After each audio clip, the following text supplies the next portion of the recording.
Bismillahirrahmanirrahim. Assalamualaikum warahmatullahi wabarakatuh.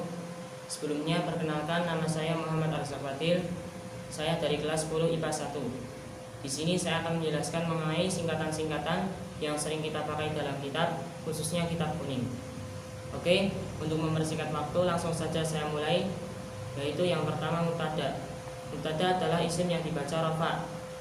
Biasanya terletak pada awal kalimat dan dijadikan bahan pembicaraan. Di dalam bahasa Indonesia, mubtada disebut juga sebagai subjek. Pemaknaannya adalah adapun dan biasanya disingkat dengan mim. Yang kedua yaitu khobar. Khobar termasuk isim yang dibaca rafa. Khobar berfungsi sebagai penjelas untuk mubtada. Di dalam bahasa Indonesia, khobar disebut juga sebagai predikat. Pemaknaannya adalah itu dan biasanya disingkat dengan kha. Yang ketiga yaitu maf'ul bih. Di dalam bahasa Indonesia, maf'ul bih disebut juga sebagai objek. Ia termasuk isim-isim yang dibaca nasab. Pemaknaannya adalah terhadap dan biasanya diberi tanda dengan mim fa. Yang keempat yaitu maf'ul fi. Maf'ul fi termasuk isim yang dibaca nasab. Di dalam bahasa Indonesia, maf'ul fi disebut juga sebagai dzaraf. Dzaraf yaitu yang menjelaskan mengenai keterangan waktu dan keterangan tempat. Pemaknaannya adalah di dan biasanya diberi tanda dengan god. Yang kelima adalah fa'il. Fa'il termasuk isim-isim yang dibaca rafa. Di dalam bahasa Indonesia, fa'il disebut juga sebagai pelaku. Pemaknaannya adalah apa atau siapa dan biasanya diberi tanda dengan fa panjang atau fa pendek. Yang keenam adalah maf'ul li ajli. Maf'ul li ajli termasuk isim-isim yang dibaca nasab.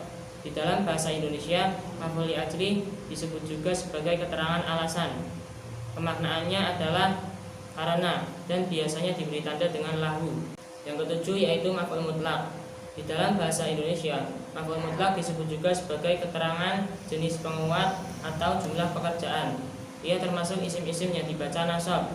Pemaknaannya adalah dengan dan biasanya diberi singkatan dengan mim ta. Yang kedelapan yaitu hal. Hal termasuk isim-isim yang dibaca nasab.